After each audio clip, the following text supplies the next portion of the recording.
What's going on, everybody? What's going on? I hope you guys are having a good night. My name is Dr. Boyce Watkins. Welcome to drboycetv.com, the home for intelligent Black people. And tonight we get the wonderful pleasure of having our all-Black panel here tonight to talk about some real interesting stuff that's been going on in the world this week.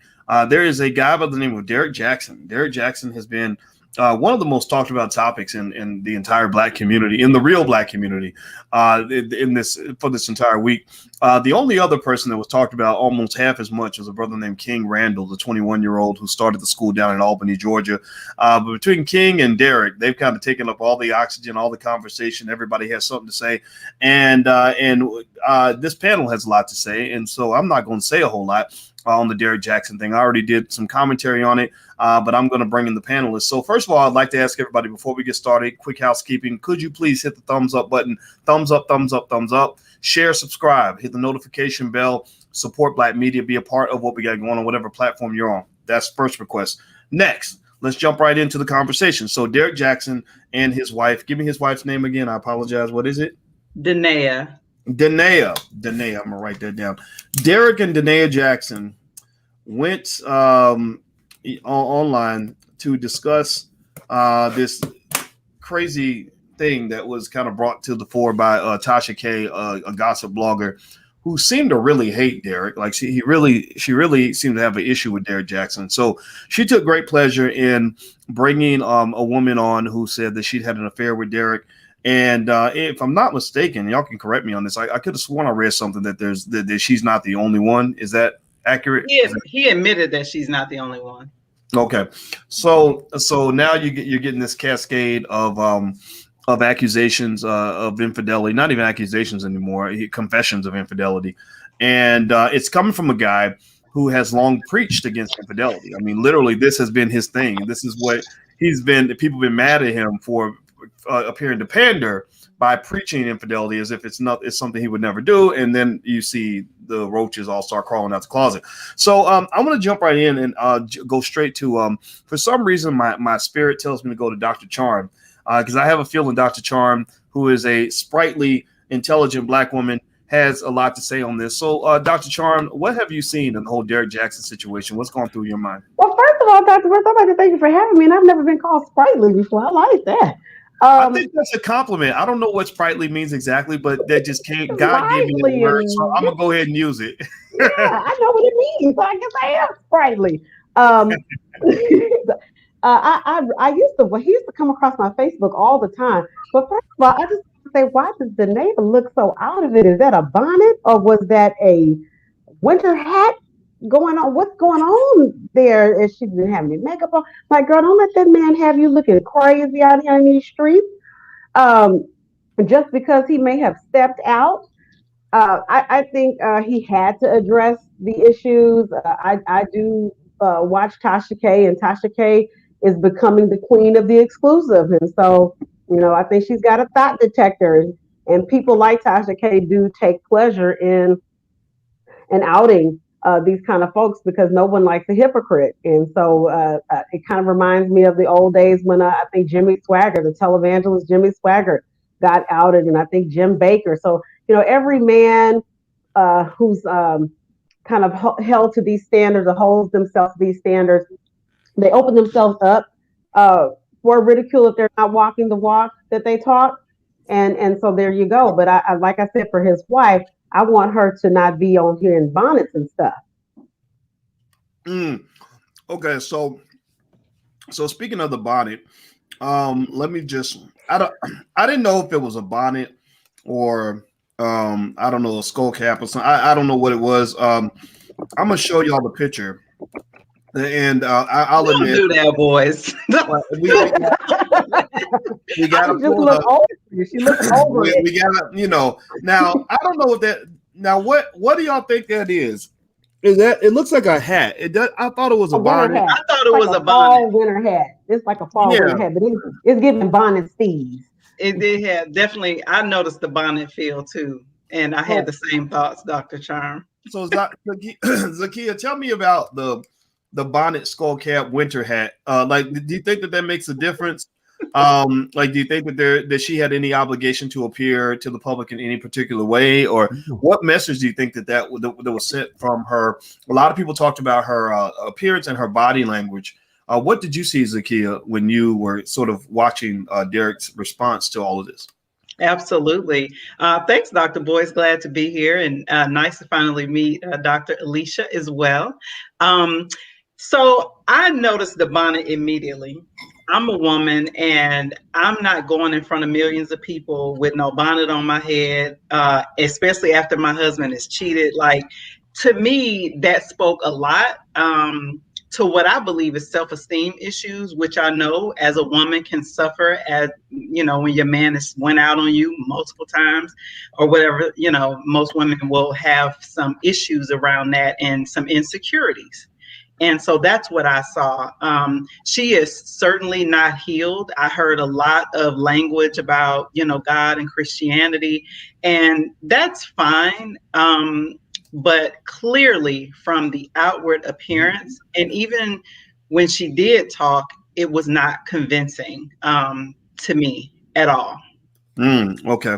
All right. So let me go to Dr. Alicia, actually, because for some reason I feel like this is a women's conversation. I think ladies should speak first on this, because I heard a lot of language about his wife and just what people were seeing with the wife. You talk about self-esteem. She mentioned her faith in God a lot.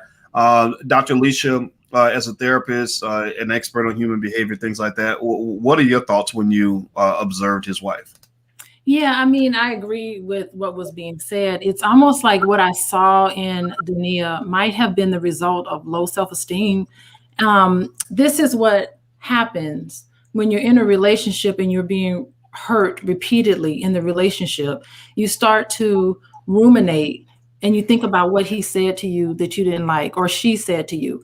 You start thinking about what happened and you repeat it over and over again in your head. And what it does, it becomes internalized. And you start thinking, oh my God, if I was good enough, he would treat me better. Or if I was good enough, she would treat me better. And so when you're on the receiving end of that type of what I would consider like emotional and psychological abuse, that this is what you see. You see the result of low self-esteem. So I would agree, you know, that this is what happens in these relationships. And it's really sad. Okay, so let's go to the men now. T. Khalik, you just came in, and you, I'd be curious to hear from you and Tony on, do you think, are you in alignment with what the ladies think about what you saw, or are there more things here that maybe men might notice a little more readily than a woman might? What do you think? Well, as far as what they're saying, how she looked tired and it looks like she didn't want to be there. Yeah. You know, she was barely smiling. It almost looked, it was forced. And, you know, the way he was just squeezing on her hand and talking, and she was just like, that was a bad look to me. I was like, man, she does not look happy. And, you know, it's just interesting to me because he's been cheating on her multiple times. But while he was cheating on her, he was preaching to Black women to avoid guys that cheat, and pretty much was very ruthless towards Black men. I mean, he didn't give us like any type of leeway. He wasn't really balanced, but at the same time, he was acting in the same behavior. It shocks me how you can act one way and then go on camera and be a completely different man. That shocked me. But yeah, no, I am in much complete agreement with the ladies. This didn't look good. I don't even think she wanted to be there. I think she was dragged there for his business to continue. Tony, so Tony, do you think what I think? I don't think Derrick is going to get canceled over this. I think Derrick Jaxn will be back to sell another book, and you know, there's always somebody out there that'll buy a fairy tale from a big muscular man who tells her what she wants to hear. But you know, do you think that maybe with Derrick, do you think that there was a tough situation he's in? What I see is a guy who pissed off a lot of men, because a lot of men kind of saw through it. They're like, okay, if he's giving relationship advice, why are you giving it with your shirt off again? Like, just little things like that. Like, it was almost hilarious and comical.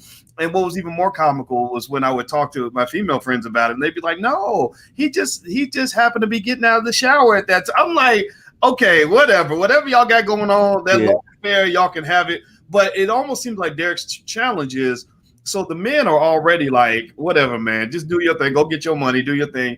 And the women now are mad because it's like like the fairy tale has been shattered. That this idea that for whatever reason, this big, bulky, muscular alpha male is the man of your dreams, and he's going to be super faithful and never look at another woman and all that. So I almost think that it's like he's in a tough spot, right? That he's got, that the men already wasn't messing with him, and the women are like sitting back like this. What do you think his next move is supposed to be? Well, I mean, what are you seeing, Tony? Well, honestly, I don't even really think that he's in that tough of a spot like most people think, because he actually used those same live videos to promote his book with his wife sitting right next to him. So, and let's be real, I'm not trying to knock people's hustle, but at the end of the day, Derrick Jaxn was building a sizable platform that made him a millionaire by basically throwing men under the bus. And I remember I was watching his videos. I watched his videos after hearing about him, and I just thought it was just some dude trying to get some booty on social media, just a regular dude trying to, look ball buffed in the car and all that. But, it turned into this big thing. And those same videos just kept popping up all over my timeline by women on social media. But the one thing I always remembered seeing from the overwhelming majority of the women that were sharing his posts were that they were always castigating, propagandizing, and blaming Black men for everything wrong with their relationships. And I say Black men because, his primary fan base is Black women. And just real quick, as far as the whole thing about the wife and her parents, I don't want us to judge too harshly, to be honest with you, because, many of our lenses tend to be through this societal standard of beauty. And to me, I saw her as just, a regular, typical, let's say, Christian woman. Maybe she's not somebody that wears a lot of makeup or whatever. So it could also be construed with her being comfortable with her appearance and not really trying to, do it up for the social media. But the low self-esteem that I saw in her was with the excuse making and the dependency, the over dependency on, Jesus Christ, our Lord and Savior, and all of that. That's where I saw the low self-esteem in her willingness to continue to accept this sort of behavior. It was all game. Everybody who's watching, we got our all Black panel. We're talking about Derrick Jaxn and will he be canceled, and the fallout from his whole thing with the women and the affairs and everything else. Everybody who's watching, if you could please take a second, hit the thumbs up button right now. Please hit the thumbs up button. Please subscribe to the channel, whatever channel you're on. That's very important. So let's dig a little deeper then. So I'm curious about this then. One of the things that Derrick mentioned in his video, I didn't watch the whole thing, but I did see some of it. The part I saw, he did most of the talking. And then I fast forward and I saw his wife did a little bit of talking while he was upstairs with the baby. So do you think that, I think one of the points he made was that, you can give advice and sometimes not take your own advice. Like you can be a great track coach even if you're fat, right? You know what I mean? And so ultimately the question becomes, does it invalidate his advice if he's not taking it, if he's speaking a certain way about relationships and living a different path? Does that mean he's a complete fraud, or does that mean he just doesn't practice what he preaches? What do you all think? Like, I can tell you, like, when I was overweight, I could tell you what you need to eat and what kind of workout you need to do. I just didn't want to do it, right? Now maybe obviously if I've been online pretending like I was doing these things, and that would be a problem. But do you think that that's what it is? Do you think that the problem is that Derrick wasn't just telling people what they should do, but he was saying these are the things I do, like almost like self-righteousness? What do you think? Yeah. I'll go to Zakiya. Go ahead, Zakiya. So I have to say that I wasn't a main follower of his. I knew of him, right? I mean, there's like 3.7 million followers. So like he would come up in my feed from other women on my feed who listen to him. And I've heard a few of his videos. And one of the things that I know, to me, I see a manipulator. That's right. I see someone who is doing it for the gram. Like I was not interested in him at all. So I'm shocked that he has so many followers, especially women. I mean, sure, he's a nice looking man, and you know, dark skinned men are my type anyway. So he's a nice looking guy. But as far as all this advice and how he would intentionally drag Black men constantly and consistently did not ring. It did not ring well for me at all. So I already saw him as a master manipulator. Clearly, he is a master manipulator, and I never trusted him. And so, yeah, that's my response to that. Okay. Yeah, and you know, it's crazy. Then Tony, go ahead, T. Oh yeah, I mean, because when I first saw him, I'm not gonna lie, I thought it was a fraud because I liken him to the dude, like, you know, when you are a young man and you trying to holler at a girl and she likes another dude, and whatever that other dude wrong, you're like, well, you know, a real man is not gonna do you like that. You know, that's right.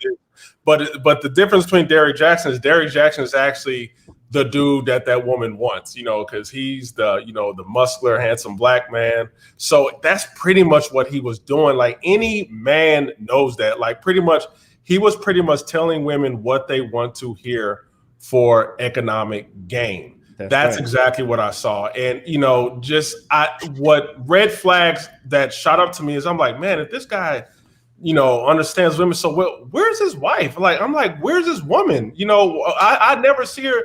You got your shirt off and you in some sweatpants and you got your legs spread open, but then you're telling women about men to avoid. To me, it was eye candy. It was part of his brand to grab women and hypnotize them. That's how I knew he was a fraud. I mean, I saw the game. It's like he's running game on millions of women.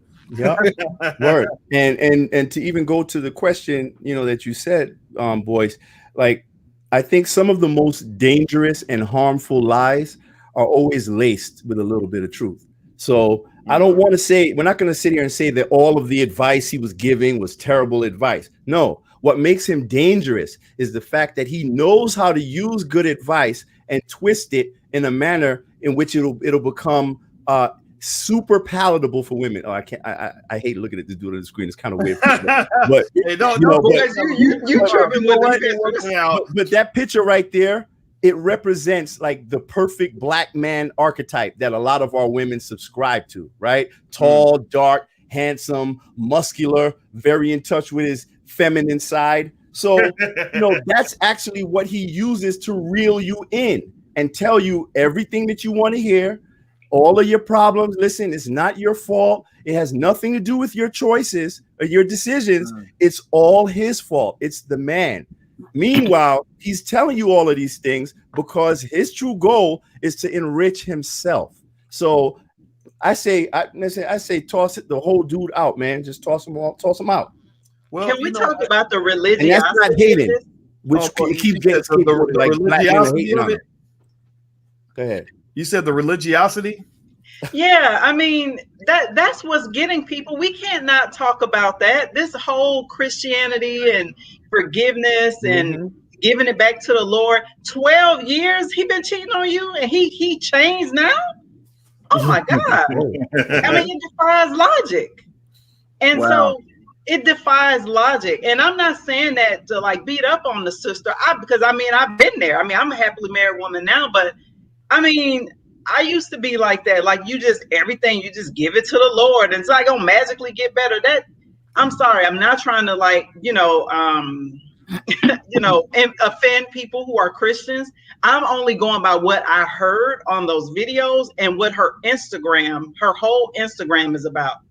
And to me, that's also a part of the problem. Not that you can't have a belief system, but when your belief system is used as a handicap, in my opinion, that's different. Well, I feel like I didn't see like all of the apology videos, but I did see the first one, and he said, the truth is that Derrick Jaxn has been engaged in, things inappropriate sex and not just going out to lunch, but this and stuff like that. And it really seemed like a theme of him not taking ownership. He refers to himself in the third person.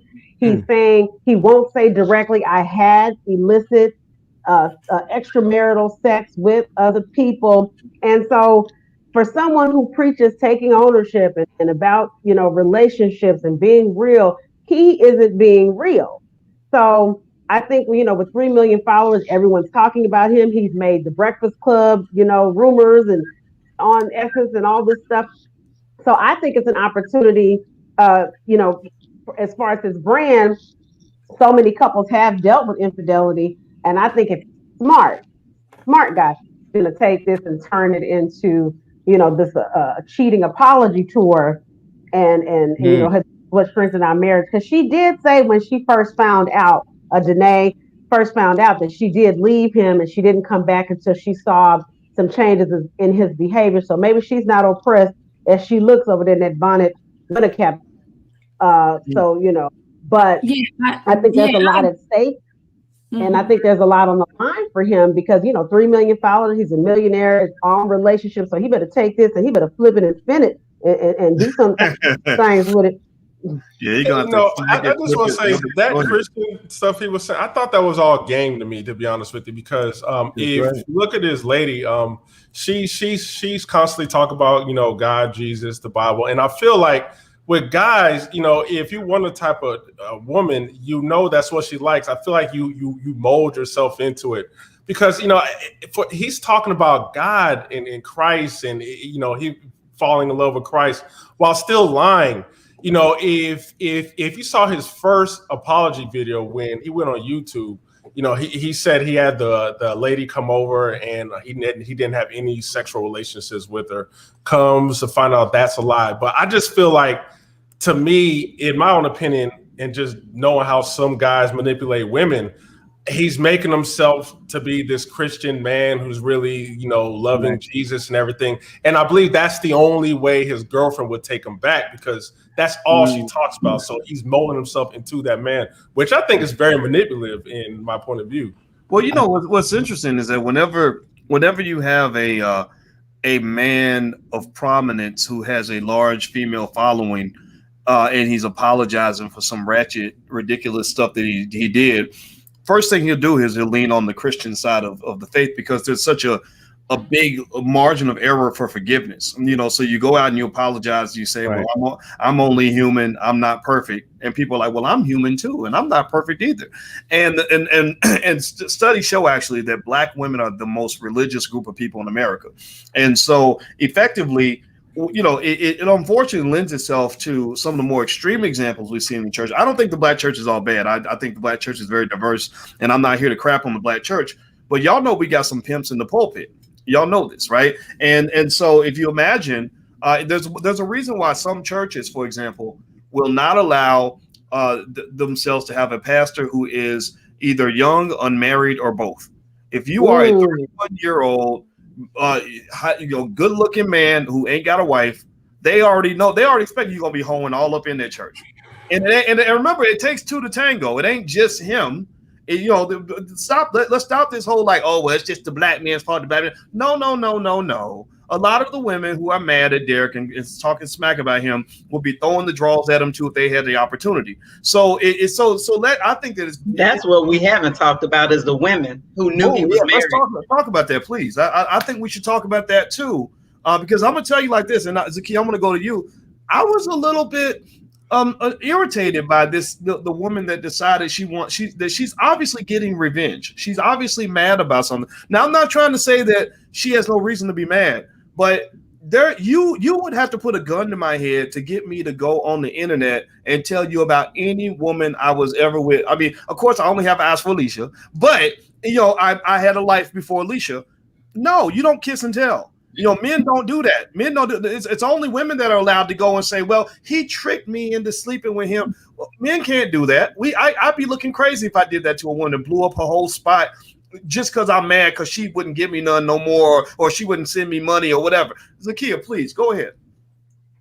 Well, one of the things that came up for me, I watched his video and he talked about a lot of trauma. So I don't want to like say that is not possible. Certainly, as Black folks in America, there's definitely a tinge of trauma just being Black in America with that. The other piece that I hadn't seen a lot of conversation on, I was actually surprised about, was the other women. Clearly, you know, they knew he was married. And so for the sister who, I guess, you know, put him out there, clearly her feelings were hurt, and, you know, you get all of that and everything. But to me, it's like, what was the agreement? You know, what did you ask for? You know, what was the relationship? What was y'all agreement? Or was there an agreement? You know what I mean? And from the way he explained it, the way she was taking pictures or whatever, and like, I guess for her, like taking pictures of like being with him, it was all a game in her mind to me as well. Like knowing that, you know, the brother is married and everything, and like you wanted to be able to eventually use that in the future. Now he has mentioned the fact that she wasn't the only one. Like he said that, you know, with his wife sitting next to him, that there have been multiple women. And to my knowledge, I believe she's the one sister that went on the podcast with the other woman that I don't know who she is. I don't watch her either. She was the only one to actually make what happened between them public. So yeah, I mean, we see, to me, it's like, it's common. You see, and I don't know like what the other women on the panel would think about this, but I have known like some sisters to see it as a competition, you know what I mean, with the other woman. Yeah, I can see that too, and I think that I think that Derrick deserves a lot of what he's getting only because you worked so hard to convince the world that you were so perfect. And that's just the danger in general, you know, when you present yourself in a brand. And then also, like Tony mentioned, throwing Black men under the bus, you know, to make yourself look like the perfect man. You know, a lot of guys have seen that BS, and it gets on our nerves when you see it, you know, because I think that you're better served when you learn, when you get honest feedback from men, you know, about who we are and what we like. And the same thing is true with women as well. It doesn't help me if I'm comparing my mate to some porn star in a bikini, we know, with her boobs out, who's sitting there telling me all the things I want to hear, right? She's telling me, well, it ain't your fault and everything you're doing is perfect and it's really her and these women need to do this and do that. And that brand is out there on the internet too. You see women, really pretty women, who attract big audiences of men who want to sit there and stare at them as they sit and feed a stupid fantasy. I want to ask you about this. Anybody can jump in on this one. I remember a long time ago, I mentioned it the other day when Alicia and I were talking about this very same topic. And there was this guy who was a friend of my brother's years ago, and he was like this real chubby guy, but he had all these girls liked him, and they couldn't figure out. They're like, how is this fat dude getting all the women? And so they asked him, I said, what's your secret? What do you do? Because there's always like a formula. And he said, it's easy. He said, you just sell them a dream. He said, just whatever their fantasy is, find out what it is and feed it. And then I saw another quote that was interesting. I'd like to get anybody's comment on this. And it said, and I don't know if y'all think this is true or not, but it said, you don't have to lie to your woman. Just tell her the truth, and if she loves you, she'll lie to herself. So what do you think? Do you think that I'm wondering if there's a big chunk of Derrick's audience that is just looking for any reason to forgive him? Like, just tell me anything. Just give me something to hold on to. You know, you already gave me Jesus, right? That might be enough for 80% of them. But then the other 20% is like, just tell me anything that's going to make me believe that you're redeemable. What do y'all think about that? Did I sound insulting when I said that? Or when I shared that information? You didn't sound insulting at all, Boyce. I mean, it's normal. You know, I think she probably felt like she got a great catch, like he's a good catch in her mind. And so when you think that in your mind, oh my God, she probably thinks I'm so lucky to be married to him. He probably doesn't think that way about her, or he wouldn't have cheated and done what he had done to her. But she probably is thinking, oh my God, he's such a great catch. And when you think that way, it is very difficult for you to realize that you might be a victim of controlling abuse, which is what I'm suspecting.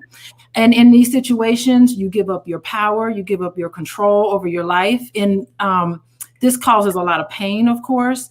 And if I was working with her, I would work with her to become very aware of what's happening. Like, it's like you get amnesia or selective forgetting about what happened, and her disbelief. I'm sure this experience was probably very overwhelming for her. And as a defense mechanism, she probably has allowed herself to believe that he has found Jesus Christ and has turned the corner, and Right. she's allowing herself to totally forget about what happened. And that's a way of coping with something that was probably extremely tragic and painful for her.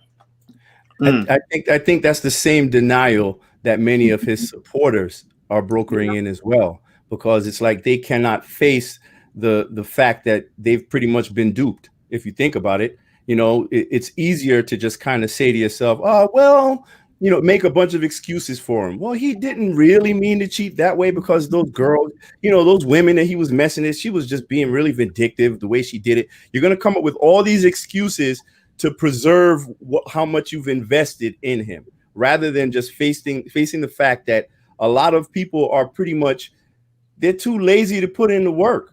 You know what I'm saying? Because everybody wants a solution in a bottle, like a quick fix to their problems, their relationship problems, because they don't want to put in the work.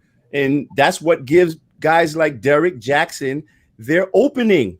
They capitalize on that laziness and that entitlement. I'm just being real, by telling you exactly what you want to hear, and it's intoxicating. So you're always going to be on that high. Yeah, it's the men's fault. I'm just everything. I can do nothing wrong. So you just get stuck in that rut. So when you're faced with the truth, the dissonance, the cognitive dissonance, it kicks in, and you can no longer face the reality of like, oh my God, wait, this whole world that I've built around myself of the perfect woman and men ain't shit, it ain't real.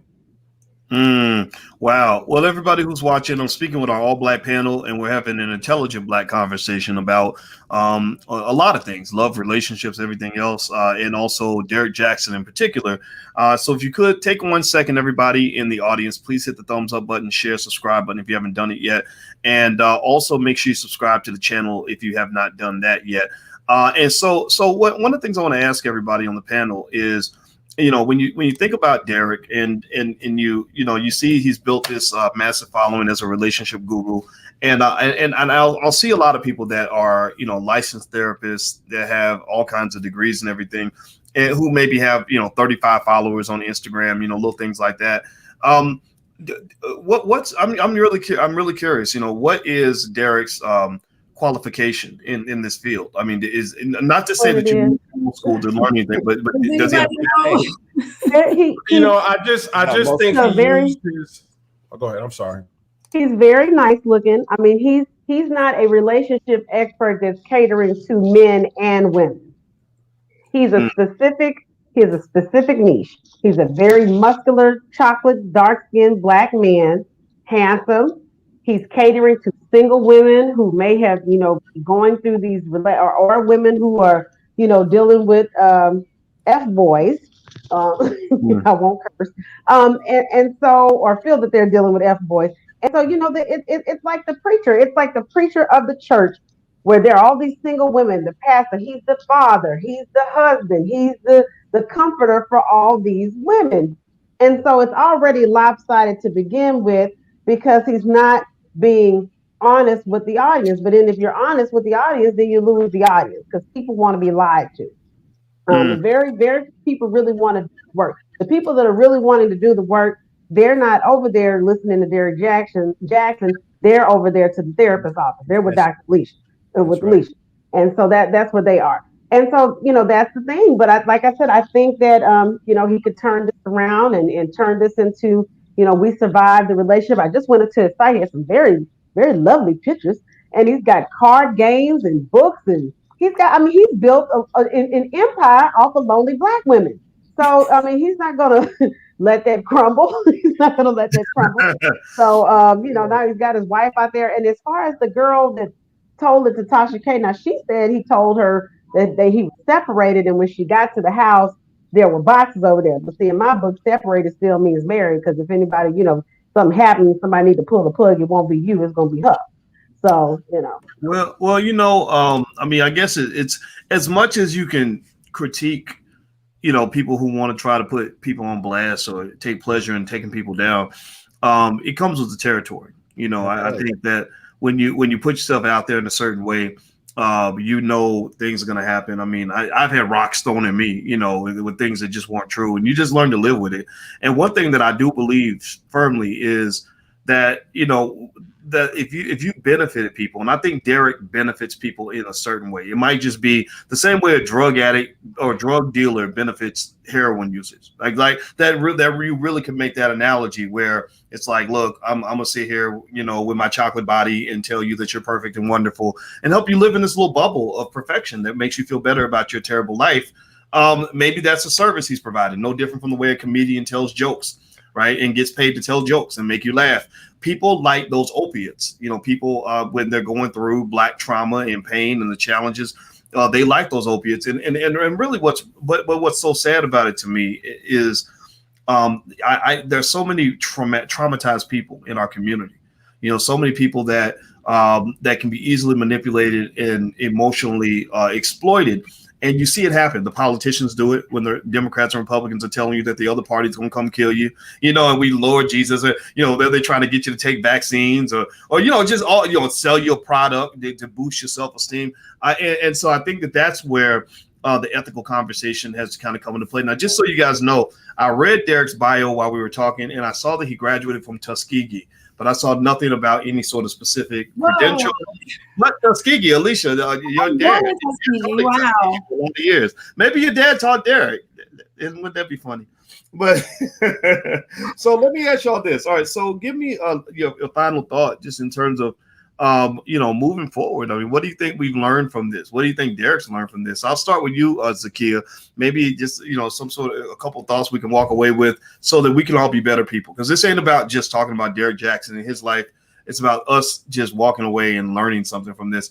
What did you learn from watching this, if anything? Or what do you think we could all learn from this? So, you know, I'm one of those people. I believe that Black families matter. Seriously, like Black families, you know, that institution to me is extremely important. And, you know, as someone who does the work in the community, I say all the time, you know, before you can, you know, be out, you know, protesting and doing activism about, you know, what the world should look like, what does your house look like, right? Like, take care of what's inside of your house first, you know, your family, your children. And I'm really sad, like, when I see hustlers who use the fact that people desire a stable, loving family and exploit that, you know what I mean, for wealth and for money. And so that's actually why I don't watch any of these. There's several of them. Tony Gaskins is one, Ace Metaphor. And then some of these brothers and some of these people don't even be married, giving marriage and relationship advice. And I'm just like, how sway? Right? Like, for me, if I'm going to take advice from somebody, you have to have done it well, right? You have to have some kind of track record that you have done it. The final thing I will say is that, as a married woman, is that marriage is not easy. I think the thing that we really need to do is stop romanticizing marriage. It is not like the movie you watched. I'm sorry. And I think that's the picture that a lot of people get because, you know, unfortunately, we don't train or talk about these things like as a part of the rearing process with our children. And we should, you know, in terms of what a good mate is, what a good mate looks like, you know, what your priorities and standards are. You know, we don't talk about that. And unfortunately, in our community, we're not providing good examples for children. So I think this is actually something that we should be leaning in a lot more, beyond the memes, beyond, you know, having a good laugh off of somebody else's pain and things like that. I think that this is something that we should really be taking a lot more seriously, and to get out of the fairy tale of it, out of the, you know, movie part of it, like what we see in the movies, you know, happily ever after. That's actually not marriage. And I would love, you know, at some point to actually talk about what that really is. Well, you know, you talk about examples, and that's what I think we lost in the 90s with mass incarceration, is a lot of people that even before that, it was the crack epidemic, and I was born in the 80s, so I didn't even have good examples. Yeah. You know, and you know, my parents have been married for 46 years this year. Yeah. And it ain't no fairy tale. What no. I know was not a fairy tale. It was like a rugged determination. Like, that's right. Like I'm sure there were a lot of guys who would call my dad a simp for sticking with my mother through the tough times, and a lot of women that would call my mother whatever name they want to call her, like, you know, for sticking with my father, because I know for a fact neither one of them were perfect. I saw what they went through, and as we got older, they flipped the mirror back and told me about things that were going on when I was a kid that I wasn't even aware of. Like, I wasn't aware of my mother's depression and some of the other things she was dealing with. But think about it. My mother was in her 20s when I'm growing up. So I'm thinking she's an old lady. No, she's a young woman, right? And my father, same thing. So I think that realistic portrayals is what people really need, because that's right. What you're getting fed out here is stupid. So, Tony, I'll go to you next, brother. What are your final thoughts? Yeah, well, I know a lot of women who hear Black men in particular pushing back against Derrick Jaxn. They always scapegoat it as us being haters, or, you know, we're you know, but basically we're hating on him and we can't face the reality of who we are and all this type of stuff, right? But I think we need to realize that there's a lot of profit in dysfunction of Black relationships. And I'm about accountability straight through and through. And the fact is, Derrick Jaxn built an entire platform, an entire empire based on lying to our women. And we talk about forgiveness and recovery from mistakes, but that's not the type of time that I'm on, because I feel like we're entering a period of awakening where all the frauds and traitors in our community and in society are being revealed, just like with Roland Martin, in the way that in other guard dogs of the status quo. So I'm all for accountability. I'm all for calling them out. And if they need to be taken down, take them down and get them out of the way, because people are finally severing their ties to the cognitive restraints that were set by our political system, the mainstream media, and our overall miseducation. So I'm all for it. I'm not a fan. We don't need Derrick Jaxn. If you got a problem with your relationship with your man, talk to him. All right, talk to your man. You know, it's funny. I did see a meme, Dr. Charm, once, where it was, and Derrick actually shared that meme, where it was basically like, you know, a woman got mad at her man and got an argument with her man, and next thing you know, her man hears Derrick Jaxn talking in his bathroom, and it was like, I just kind of laughed it off, but it did kind of speak to this idea of, you know, turning to the person who's going to tell you what you want to hear, instead of doing what I have been taught you do in a relationship, which is you turn to your partner, right? You don't turn to your fantasy or your dream boat. You turn back to, and it's hard. It takes discipline to do that. You got to be committed. So Dr. Charm, what are your final thoughts on this in terms of what you've seen here? You know, Derrick Jaxn used to come across my Facebook feed, and for some reason or another, he doesn't anymore. I never really sought him out. If I saw something that came across, okay, that's cute, that's a gem.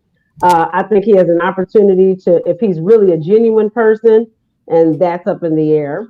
But if he's really genuine, he has an opportunity to turn things around with his wife and really look at as something that they can do as a couple, and maybe they can inspire other couples. And maybe, you know, I always look at the spiritual implications of things and the karmic implications of things. So maybe him being this person that, you know, they say he's dumped on Black men and just been really one-sided and very disingenuous. You know, it came out in the wash, and this is an opportunity for him to wash off some of that nasty karma and really get right with the Lord. So otherwise, you know, sis gonna take all that, you know, those card money and the book money, and she's gonna be in them church hats and stuff instead of them bonnets. So I just think in the end, when you do dirt comes back to you. Okay, all right. Well, when you do dirt comes back to you.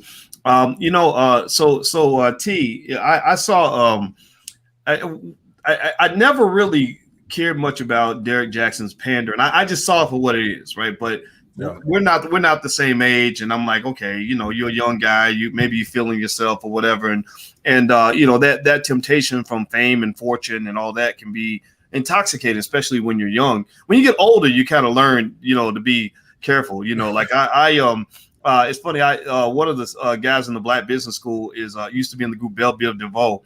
And I talked to him just actually today, Ronnie, the tall one, and he jokes. He said, I noticed you always mention never trust a big button to smile. And I said, that's because you learned that when you grow up. Like that's how a lot of men get in trouble. But I saw where Derrick had a shirt on. The moment that kind of hit me where I just kind of laughed my head off, was I saw he had a shirt on that said stretch mark lover. And now, nothing wrong with stretch marks, right? I mean, God bless every woman who has endured stretch marks to bring us into this earth. But that was pandering. That came off as pandering to me.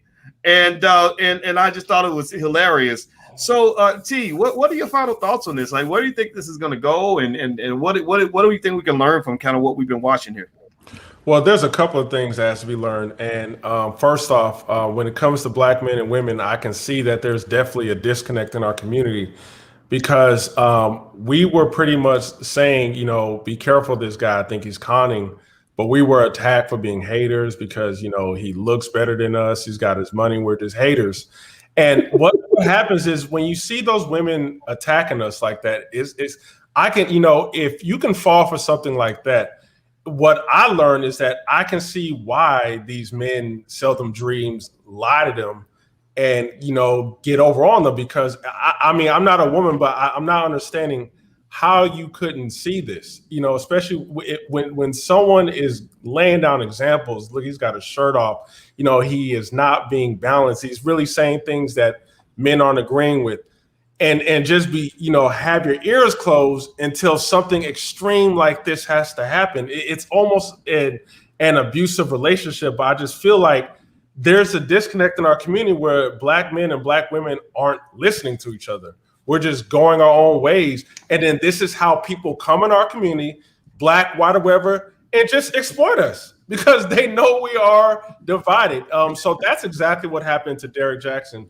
And the thing is, I don't have sympathy for him because he went so hard on Black men. Even things where Black men would be, you know, get the benefit of the doubt, such as Father's Day. You know, even on Father's Day, he goes, well, I know some mothers are better than Father's Day. So happy Father's Day to the mothers out there. You know, just things like that. Just, you know, never giving Black men the benefit of the doubt. And, you know, those videos was used to attack us.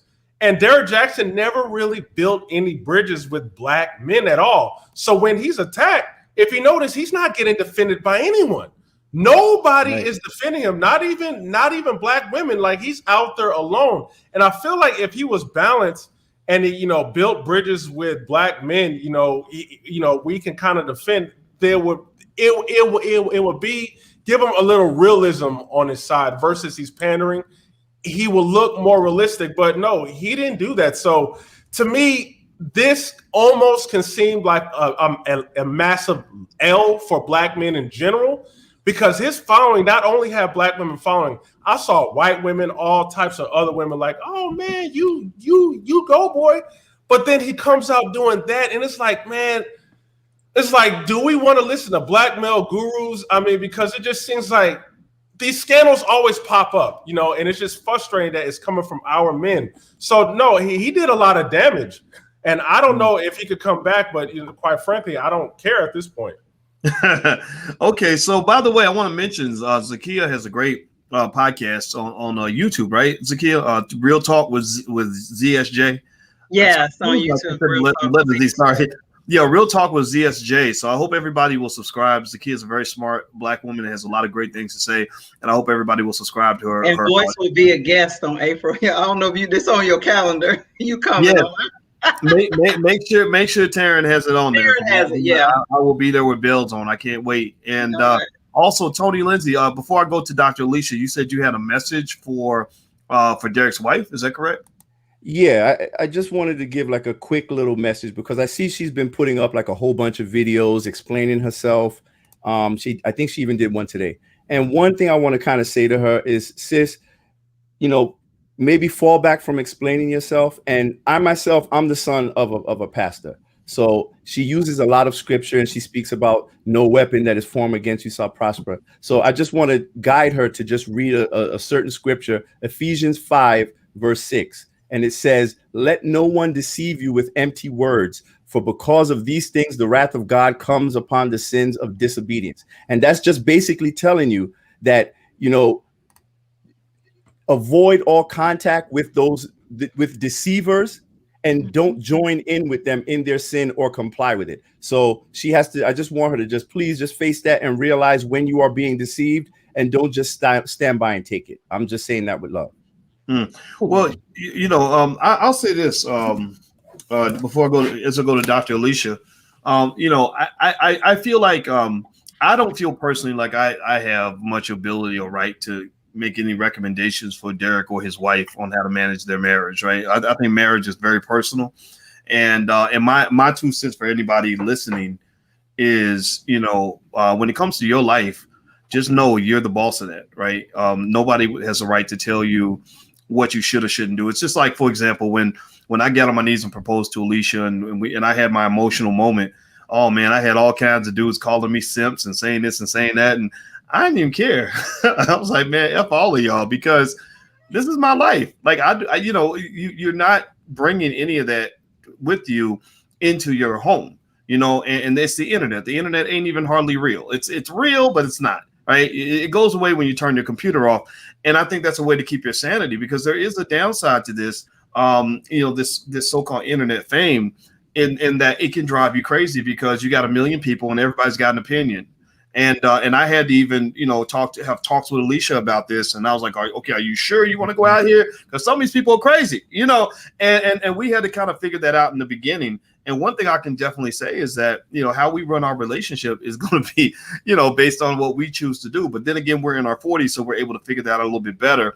I imagine Derrick and his wife being younger, they're going to need some guidance. If they decide to stick it out, get some support, get some guidance from people that you trust that can help you manage all of this, because the fame it's good on one hand. You got this money and this access and whatever, but then there's the other side. It will test your mental health, believe me. So Dr. Alicia, ma'am, what is your final thought? I agree with you boys 100%, by the way. My final thought is that for people to walk away with is, let's see, research really does tell us that couples, when you're having problems, if you actually confront those problems, learn about specific relationship skills, commit yourself to staying together and work through them, you actually can be happy again down the road. And sometimes couples, you may need outside help, to help save your marriage, but it is possible. And in that process, if you're on the brink of ending your marriage or ending your relationship, it is going to force you to have to seriously think about what your partner is asking you to do, and you need to do it. If it's more space, is your partner asking you help with money, help around the house, stop nagging, stop spending time on your phone. I have seen where couples take these things and honor their partner, truly honor their partner. And then they start to begin to see each other in a different light than they did before. And in that way, it actually can give your marriage a second chance, because your partner now knows, oh, this person is truly committed and sincere about making change. And then sometimes I've seen couples where it's just like, this is just too late. You may not be able to save your marriage once the damage is done, no matter how hard you try to get things better. But I think the biggest thing is that there is hope. If unhappy marriages can become happy again, and it does take work. All right. Well, if everybody could take 1 second and please give a digital thank you to the panelists, to this very intelligent group of Black people who all stepped up to allow us to have this great conversation. Mrs. Akia, Tony, and T, and Dr. Alicia, and Dr. Charm. And you saw their URLs on the screen. I hope you will support what you saw on the screen. Like, these are Black people that have Black-owned businesses, and they're doing their thing and doing it very well. And also, I want to, my quick final thought on this. One of the things that really stood out the most to me about that whole Derrick Jaxn scenario was, and this was before all this happened, and none of this surprised me, by the way. Like, I knew it was happening. The only thing that surprised me was that it got out there. But I kind of figured, I was like, yeah, okay, I kind of see what's happening here, and but I don't care. That's not my business. But the thing that was also interesting in hindsight when I thought about it is that if you notice all those years that he was out doing this stuff on the platform, a lot of you mentioned this earlier, you alluded to this. lot of people didn't even know he had a wife. And I'm gonna just tell y'all a little secret. He never posted her. Yeah, and so that means either he was protecting her privacy, which is a possibility, right? Because I've done that. I have relatives that y'all may not know about because they don't want to be out there like that, right? And I shouldn't put them out there like that. But then it becomes one of those things where there's something to be said about how loud a man will scream that he loves you. And I can use myself as an example because I'm tossing myself out there, throw the darts or whatever. But let me just tell you this. People don't know I had a relationship before I got with Alicia, and it was a long relationship. And you could go search my Facebook profile, and you would have to search real hard to find any pictures of us anywhere on my Facebook page. It wasn't because I didn't like the person. It wasn't because she wasn't a great woman. It was because she wasn't the one, right? And I wasn't the one. She married someone else, and I'm going to marry someone else, and it's okay. It's fine. There's no problem there. But the fact that I told the world that this was the person that I love is a way. It's a coping strategy to kind of say, okay, back up, because some women are sneaky. Some women will do whatever they got to do. But then there's a lot of women who just kind of will at least know to kind of like, okay, if you're not going to be aggressive with me, I'm not going to be aggressive with you. And this is something I think the lady should pay attention to. Like, really, I think if you have a man. And same thing can be true on the other side as well. I think women, if you love a man, why isn't he anywhere in your social media? But I think if you have a man and he says he loves you and you have no problem being on his social media and he will not share his love for you with other people, I think that there's usually a reason why. I'm not saying that it's anything sinister. I probably done got some guys in trouble, some women in trouble maybe, but I think it's a question to ask because there's a reason why I'm okay with talking about this woman in public. It's because it's like, okay, she's the one. I'm ready to do this. Proclaim and profess. Wait, say it again. Proclaim and profess. I think Steve Harvey talked about that and Think Like a Man. If the man wants to proclaim and profess about you, if he's really true into you. Yeah, and I think men who do that sort of thing, I think that we should also give them props because that's really a big deal for them. That's a very big, it's like a woman choosing to sleep with a man. For some women, that's a heavy decision. Well, for a man to say, okay, this is it. I'm telling the whole world that this is my woman, it can cause a lot. It also makes you a magnet then. There's some women who only target men who are with other women and and men who are married. That is true. I know you know that. Oh, I know. Just like there are men who are going to target married women. If your marriage ain't solid, he don't care. If you're violating your marriage, he won't care, right? So I agree with you. I think in both ways, there are single people who actually almost see it as a sport to take down, somebody's relationship. And I think that, the hard part, I think that goes on for men, and I'm sure women have their own version of challenges, but is that I almost feel like for a lot of the men, it's like you can't win for losing in the sense that if you don't make the commitment, everybody says, what's wrong with you? You won't commit, you won't commit, you won't commit. But then if you make a commitment and you tell everybody, okay, I'm committed to this person, well, you're going to get phone calls from women that were hoping that they would be the one, right? And now, and a lot of women are trained to blame their broken heart on some man, like you took something away from me. But when you think about marriage is a one-to-one kind of thing. We don't have polygamy, at least not legally in our society. So when he picks that one woman, and if he's an attractive man that lots of women are interested in, then when he makes that choice, there's going to be a lot of women that are going to be mad. They're going to say, well, you're a bad person because you didn't pick me. Well, how can I pick everybody? I can't pick everybody. I can only pick one. Right. So there are just paradoxes there, I think, in relationships. I think that should be considered. And I think it's not a matter of saying, oh, let's feel sorry for men or feel sorry for women. I think it's a matter of knowing what it is. Like, I just really, one thing that frustrates me, I'm a realist. And one thing that frustrates me the most about relationship conversations I see online is that it's a bunch of bullshit.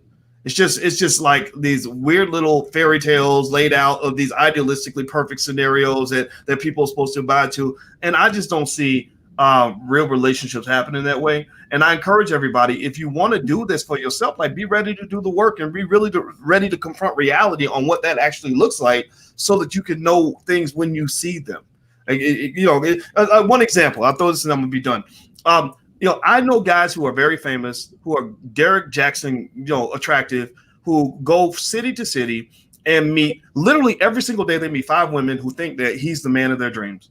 And I remember sitting here, and I'm a mathematician, but I don't need my math degree to know this. But I'm like, how can all these women? How can you be the one man for all of these women when you're meeting 30 new women a week who are falling in love with you, right? Because you fit a fantasy. Like, why aren't they going down the ladder? Why aren't they going after the guy that's actually available as opposed to going after the guy who's clearly unavailable, but somehow believing this false belief that you can get him when 3,000 other women want him too? I don't know how that works. A whole lot of feelings get hurt in those situations, and nobody ever talks about it that way. And I probably sound weird and crazy, and I guess it's because I'm a weird person, but I think that kind of logic is how you get to the root of how the world works so you can get what you want. And I don't think people do that. And then you end up miserable and unhappy and you don't know why. So be smart. Don't be stupid. Come on. We can do better. All right. Thank you very much, everybody. Thank you for letting me rant. I appreciate it. And everybody who's watching, the blacklovechannel.com, that's actually a relationship YouTube channel we have where we bring on relationship experts. In fact, I know sometimes Zakiya and Dr. Charm and actually all of y'all have things to say. So, if you have things you want to add, feel free to reach out to us. And please hit the thumbs up button, share, subscribe button on your way out the door. And we love you guys. Thank you guys for listening. And we will see you all very, very soon. Take care. Peace.